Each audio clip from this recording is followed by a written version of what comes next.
Hello. Welcome to our webinar on self-care and stress reduction techniques for teachers. We are the Charleston County Early Head Start and Head Start mental health consultants. My name is Caroline Shanholtz. And my name is Caitlin Rancher. Caroline and I are both psychology interns at the Medical University of South Carolina, working under Dr. Angie Moreland and Dr. Grace Hubble. And we're so excited to present on this topic today because we think one of the most important steps in being an effective Head Start teacher is focusing on your own self-care and really learning how to manage stress. And so we want to acknowledge the source of this training and the Center for Early Childhood Mental Health Consultation. The Center for Early Childhood Mental Health Consultation was funded as an innovation and improvement project by the Office of Head Start in October 2008. The 3-year grant brought together a group of university researchers to develop strategies to help Head Start programs build a strong mental health foundation for their children, families, and staff. The center translated research into materials tailored to the needs of Head Start and Early Head Start providers and consultants and makes them available on their website. So why are we doing this presentation? As previously mentioned, we believe that self-care and reducing stress is one of the best ways that you can support your students. Promoting the developmental well-being of Head Start children is an intense, demanding, and important job. Teachers are often under pressure to meet the demands of running a classroom, responding to children, all while balancing the demands of your personal life and your own families. All of these competing priorities can contribute to stress. This is totally natural. Everyone feels some level of stress at some point in their lives. But when that feeling of stress and pressure and increasing demands starts to become overwhelming, this can take a toll on your physical health and negatively impact your effectiveness as a teacher. And unfortunately, stress often does not just affect you. It also impacts your students. Because when you're feeling stressed, this will change how you lead your classroom. You might have less patience, less energy for praising your students or having positive interactions. Your stress might cause you to raise your voice or use more harsh discipline.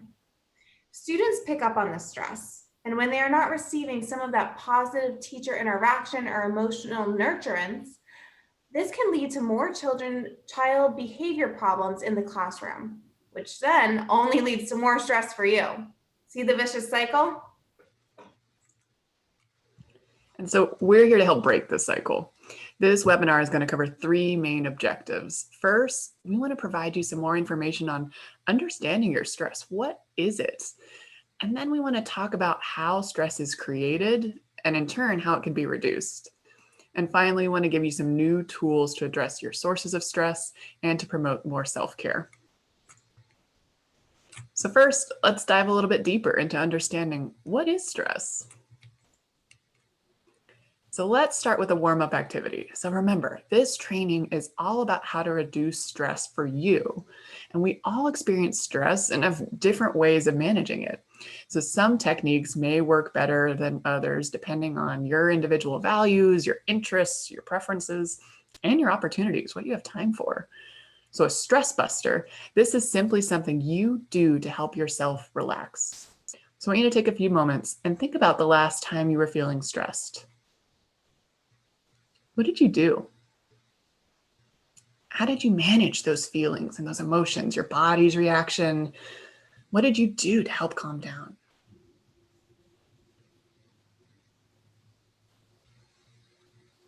You have something in mind?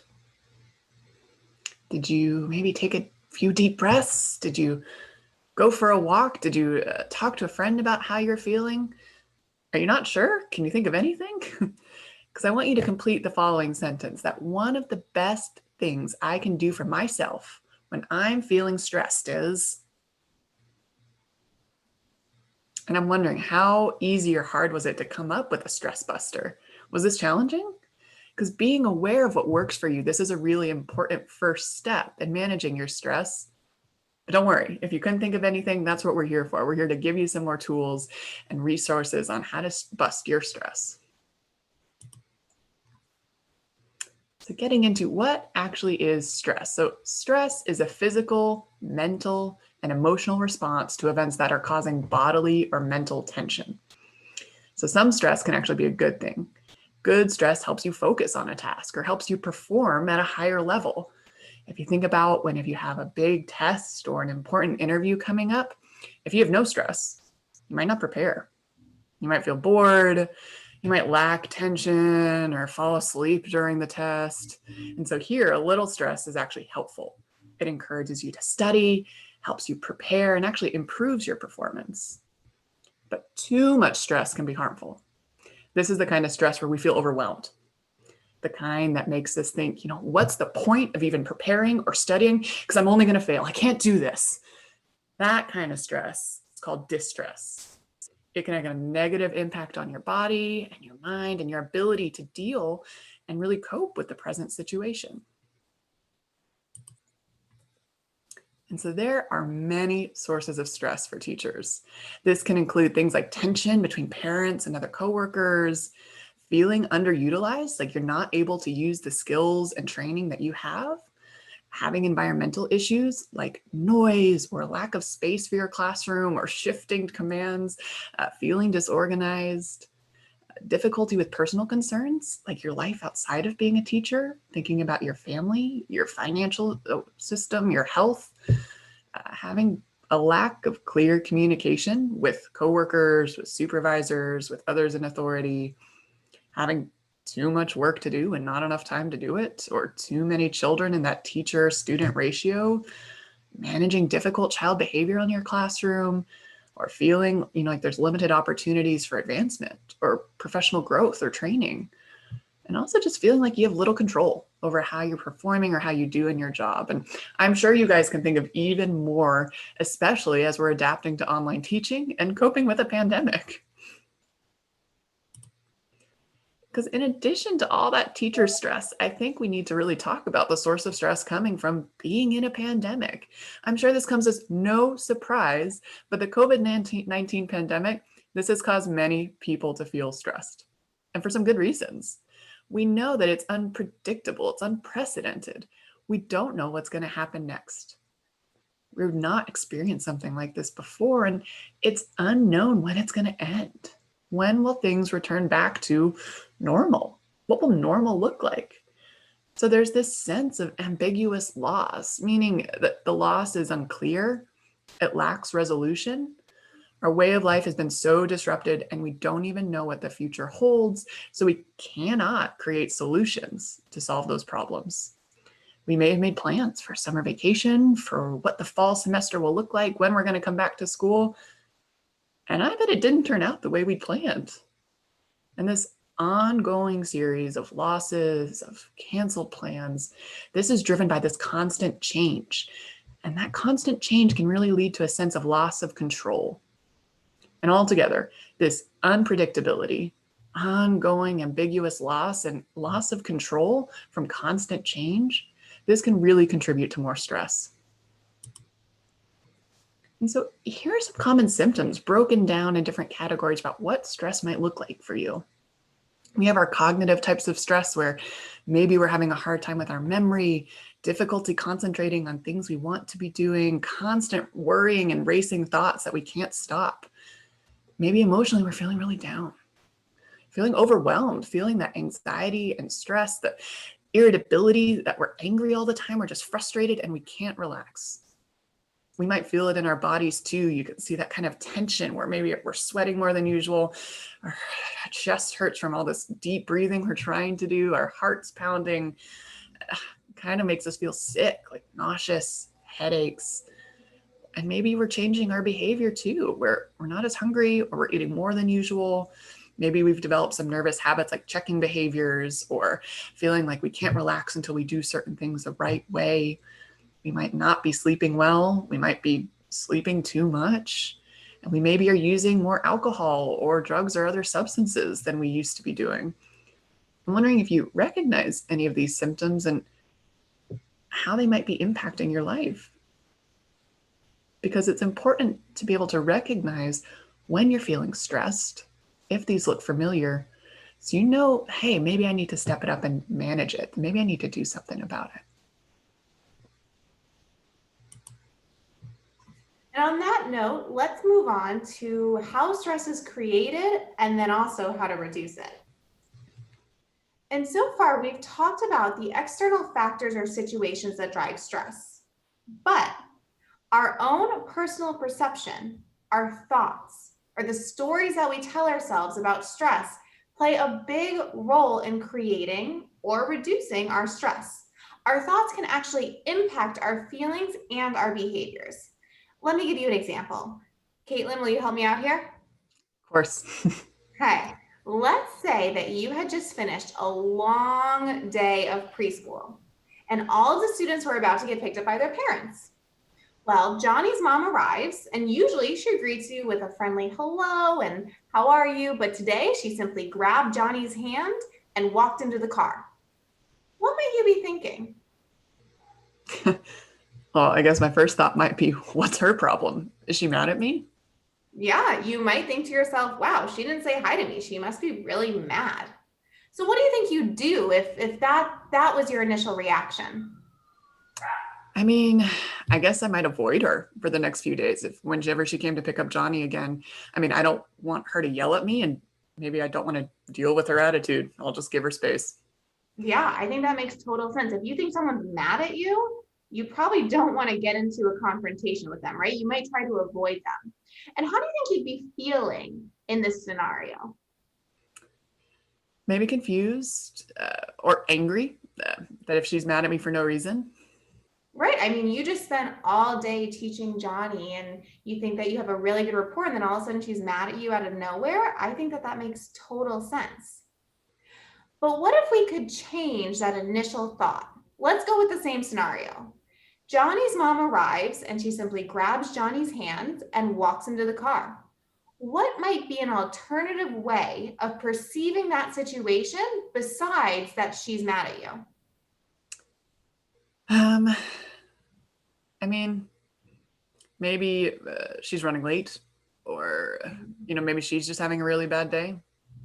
Yeah, I mean, instead of thinking that she's mad at you specifically, you might think that she's upset. Maybe she had a really long day too. She could be upset about something totally different. And so if that's your initial thought, what might you do? I guess if I thought she's having a bad day, maybe I'd reach out, or maybe I would, check on her, see if she's okay. Yeah, you might reach out to find out what's going on. And what do you think you'd be feeling? Honestly, more concerned. I think maybe worried about Johnny or worried about his mom, and I wouldn't be stressed. I'm not feeling mad if I think that she's not mad at me. Yeah, exactly. So do you see how we think and how we perceive situations can impact how we feel and then how we behave? This is so important to keep in mind as we're going about our day. And so remember, you're in control of your thoughts and your reactions and your values. You can control your ability or prioritize work and personal obligations. By focusing on what you can control, you can increase feeling empowered and a sense of relief. On the flip side, we have to make continuous and thoughtful efforts to set aside what we cannot control. We cannot control what others do or how they feel. We can only focus on what is inside our control and outside our control, right? Like, she should have said hi to me. The kids should have behaved or listened to me today. They were awful. This can lead to feelings of hopelessness, anxiety, and more stress. We can actually lower our stress simply by recognizing what is in control and in our control and what is out of our control. Then we can consciously shift and focus our attention and energy on what is most important and what is helpful to us. We can ask ourselves questions such as, what can I do in this situation?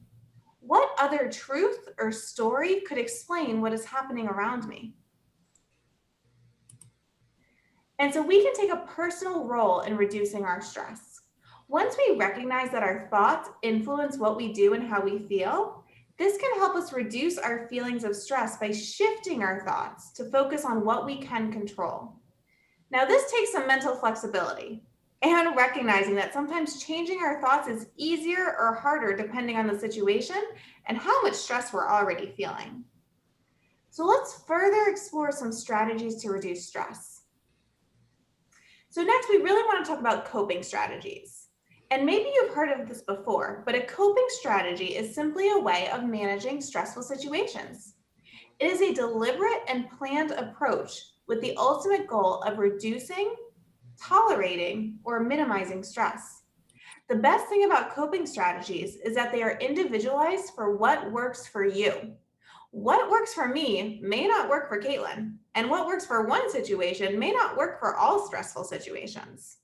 This is why it is important to create a coping strategy toolbox that is filled with different tools and strategies that work for you. Not every situation calls for the hammer. Sometimes you need some other tools. There are so many types of strategies for managing stress. Some strategies are everyday ways of taking care of ourselves, such as eating well, getting enough rest. Others are more specific techniques for managing stress, such as deep breathing or progressive muscle relaxation. The most important thing to remember is that everyone can benefit from having a variety of strategies in their toolbox. So first, let's look at some everyday strategies for reducing stress. You can eat a well-balanced diet, drink water, sleep, and what we mean by that is get enough sleep, exercise, maybe go for a walk, or if you have an exercise routine that you do, meditate, talk with friends, or write in a journal. Some of these may seem simple and obvious, but we tend to forget to do these things, especially in times of high stress. I know for me, drinking enough water can sometimes be a challenge. When we forget, our resources for dealing with stress can run low or even get empty. Think of these everyday strategies as a shot from the doctor or fuel for your emotional tank.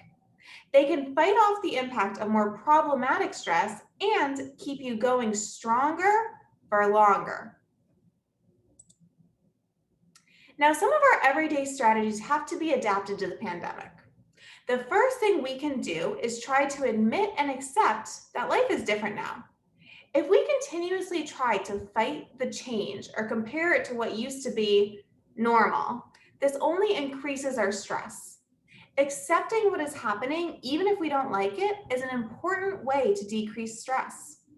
We also need to show ourselves some compassion and ask less from ourselves. You may not feel as productive or successful or accomplished right now. And beating yourself up for not being the best version of yourself right now is only adding to the stress from the COVID-19 pandemic. It is okay to show yourself some self-compassion and be okay with not being the very best version of yourself right now. I mean, we're all just doing what we can. Recognize different aspects of grief. Some people may be more irritable during the pandemic than usual. It can be very difficult to manage our emotions during the stress of the pandemic, particularly as we feel the loss of our routine, sometimes of our loved ones, sometimes our sense of normalcy. Recognize what you may be feeling is grief right now, and that's totally normal. The next thing is to use both and thinking. What we mean by this is shifting from using the word but and instead thinking of terms and.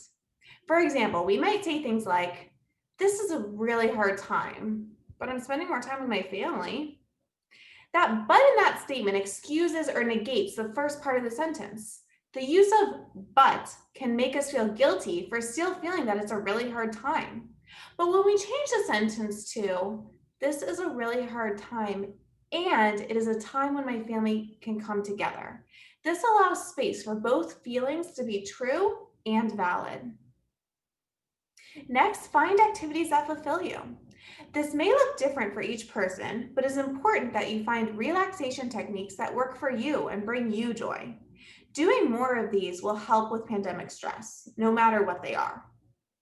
And finally, focus on maintaining and strengthening important relationships.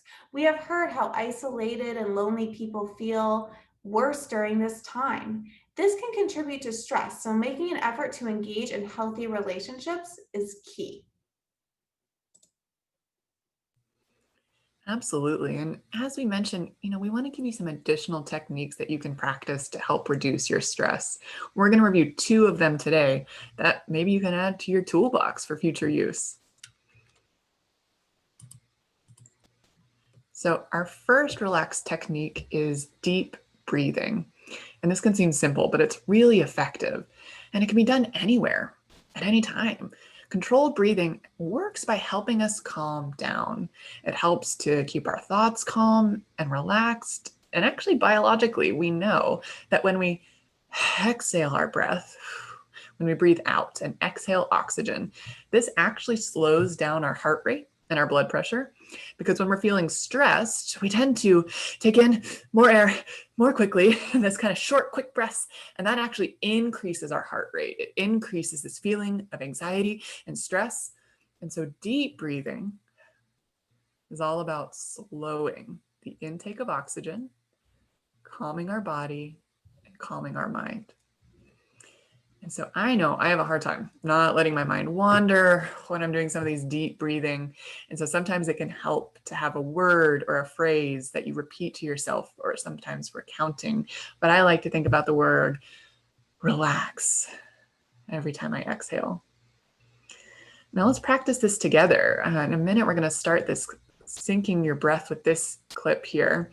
And you can spend several seconds just noticing your breath here. So with this video, the goal is to breathe in as it gets bigger and breathe out as it gets smaller. Let's take a couple more breaths together. And out. Breathe in.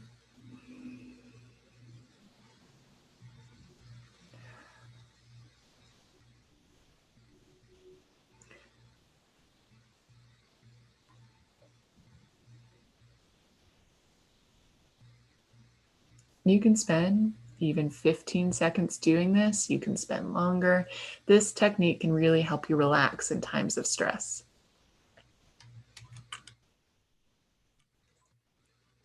Next technique I want to talk with you all about is progressive muscle relaxation.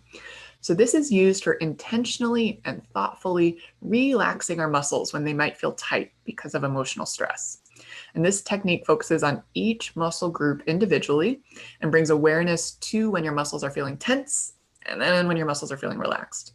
So essentially, you're going to tense each muscle group for approximately 5 seconds and then release. So let's practice a few. So on the chart here on your left, you can see that really what we try and do is kind of work our way up our body, focusing on one group at a time. So get into a comfortable position, maybe with your feet down on the floor.